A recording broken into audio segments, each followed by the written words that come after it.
So in this segment, we're going to be talking about Tory slanging match turns ugly as Liz Truss backers scorn Rishi Sunak over Brexit red tape, and this is essentially, Tory ministers calling out Sunak for his quote inability to cut red tape around Brexit, which is kind of wild considering all the problems we're having around the waterways in England, which is something I'll talk about in a separate video. But Sunak resisted attempts to cut red tape. Two cabinet ministers who helped steer the economy with him have claimed. So you have Simon Clarke, the chief secretary to the Treasury. He's not big time.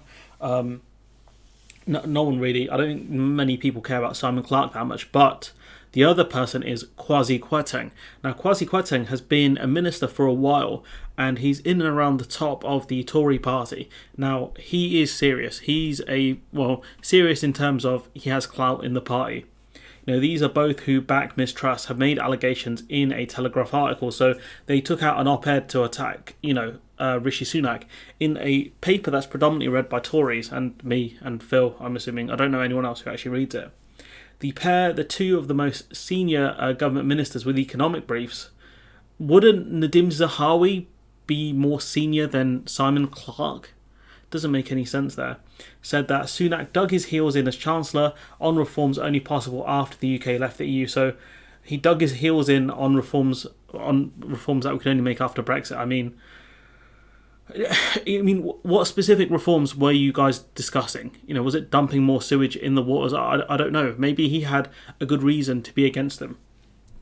They named two specific things on Solvency II. Now, the issue is that with Solvency II, Sunak is looking at deregulating that area of it. The reason I think initially he didn't was because he thought the UK could get some sort of equivalency deal with the EU on financial services. Once he realised that couldn't happen, you can see a massive change in briefings towards deregulation of financial services. And the Northern Ireland Protocol Bill aimed at unilaterally changing the protocol, which obviously is illegal. I think the reason why Sunak was against changing against unilateral actions around the protocol was purely because he didn't want a trade war whilst he was Chancellor, because that would have been an absolute disaster for him. Being Chancellor during a trade war would be a nightmare, considering how much we import from the EU and how much we export to the EU. He talks about cutting EU regulations, yet dug his heels in as Chancellor against the efforts to do exactly that and realised the benefits of Brexit. We both saw it in Cabinet, wrote the pair, so Clarke and Kwarteng. A Sunak campaign source had pushed back, saying it was categorically wrong that he had slowed effort to ditch the Solvency II rules. Now, we know that's most likely true, that he did slow down the Solvency II rules because he was looking for alignment on financial services during, I think, the first 6 months of last year. So that's nonsense. He was evidently slowing it down, and it was only after the alignment stuff looked like it wasn't going to happen.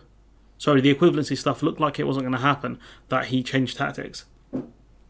The source added that Sunak backed standing up to Brussels over Northern Ireland trading tensions. Now, from the briefings that we've covered previously over the last 2 years, we know that's not really true either. That Sunak's the one who was usually accused of digging in his heels, which again makes sense given his position.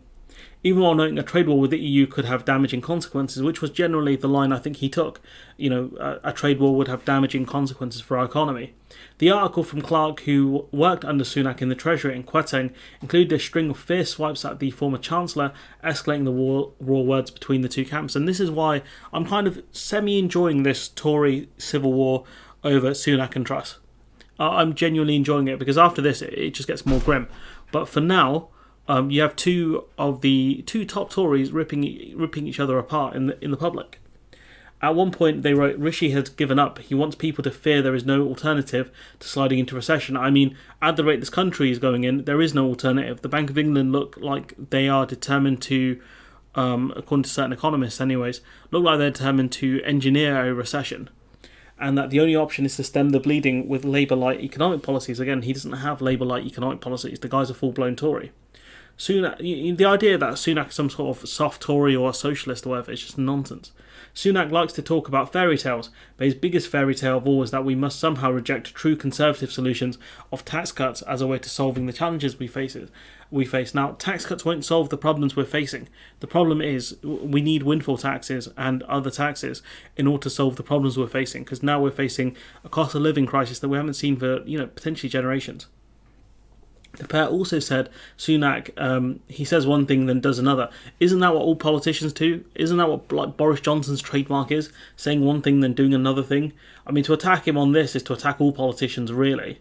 The comments effectively accuse Sunak of trying to scare the public about the UK's economic prospects, and the problem Sunak is having is he's trying to be the adult in the room saying, oh, the country's going to have problems, we have to be honest with people, blah, blah, blah. And what Truss is saying is, that's not true, we're going to do tax cuts, and, everything's going to be great.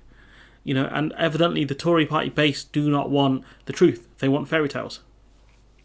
Sunak used the BBC interview to say that he would rather lose the contest than make false promises. I mean, where was that energy when you guys were, telling constant lies in 2019? But the fact is, he will lose the contest because he's not ready to make promises he can't keep. At least more promises he can't keep.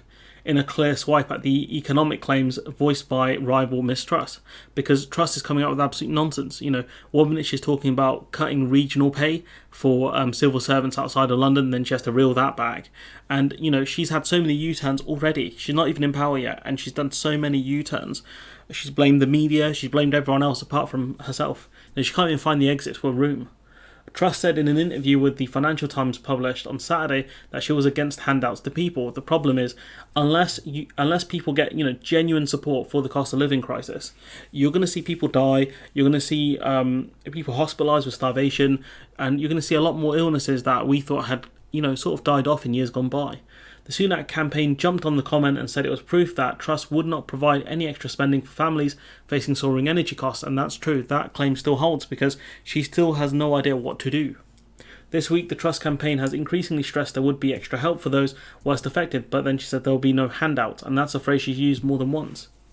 Truss doubled down, saying if the only answer to everything is to whack up taxes and give out more benefits, then the country is going to run into trouble. The problem is people's living costs are going up dramatically. You've got even Nadim Zahawi saying people on £45,000 a year will need help.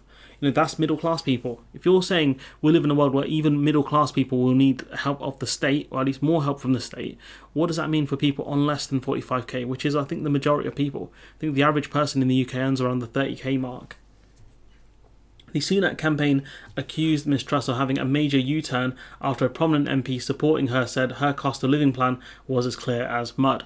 And so you can see here she has no idea what she's doing. She's running on kind of Brexit, I guess. That's the only thing that's making her popular. The idea that she is kind of the new Thatcher, dressing like Thatcher, etc. I mean, that's all she has. She's going to really fumble this for the Tories. A Truss campaign spokesman later hit back saying Sunak wouldn't know how people benefit from a tax cut because he never cut a tax in his life. Oh, that's a great Tory burn, but for the average person, I think reading that, they're going to be like, who cares?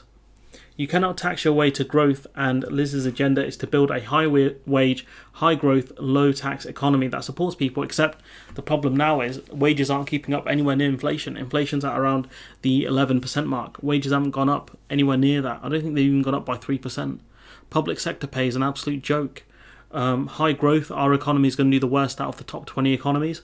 Low tax, we've had the highest tax burden since World War II. And the fact is that Liz Truss was part of the cabinet that authorised all of those taxes. If she was genuinely against all of these taxes, collective responsibility exists, she should have resigned. Truss believes in people making more, keeping more of their own money, not Sunak's socialist tax and spend, which will lead us into a recession. Except it's Boris Johnson that is leading us into a recession. And the idea that people are going to keep more of their own money, what's going to happen is they're going to spend more of that money on bills and transport because the government won't help them. That's what's going to happen. Kind of like the American system of, yeah, you can earn more, but you're going to be shelling out for healthcare. Sunak campaign spokesperson said taking action means providing direct support, which Truss had previously dismissed as handouts. Twice now, Truss has made a serious moral and political misjudgment on a policy affecting millions of people. And what's funny is that you've got Rishi Sunak, a Conservative, saying this, that Truss is failing people morally. That's crazy. A Tory criticising someone on morality when it comes to financial spending is madness. After last week, she reversed plans to cut the pay of teachers and the armed forces outside of London. Mistakes like this in government would cost the Conservative Party the next general election, which I'm counting on, because I don't think Labour have it in them to win. I think it will be for the Tories to lose. A senior Labour source told The Telegraph that the blue-on-blue attacks amounted to a scorched earth policy that was damaging the Conservative Party and benefiting the Labour Party. That's true, and if I was in the Labour Party right now, I'd be writing every attack that Sunak is saying, because I'd say your own colleague said this about you, your own MP said this about you. You know, how can you come out and say to the British public this when even your own party doesn't believe in you? Because let's not forget that the majority of Tory MPs voted for Sunak, not Truss. So even if Truss does win this leadership contest, her party don't back her. Not really. And they've got the op-ed that Quetting and what's his name, Clark wrote. I'll leave that in here if you guys want to read that. That'll be in the link in the description. But, you know, moreover, what do you guys think of this? You know, it's just more of these teachers ripping chunks out of each other, and it's hilarious to watch. I'm very much enjoying it, but after this, you know, one of them has to win, and one of them will be in charge until about 2024. You know, I think the summer of 2024, or maybe even the winter of it. How does that make everyone feel? Because it makes me feel quite uneasy. But anyways, let me know what you think in the comments below. Like, comment, share, subscribe, support the channel on Patreon if you can, and hopefully I'll see you in the next one.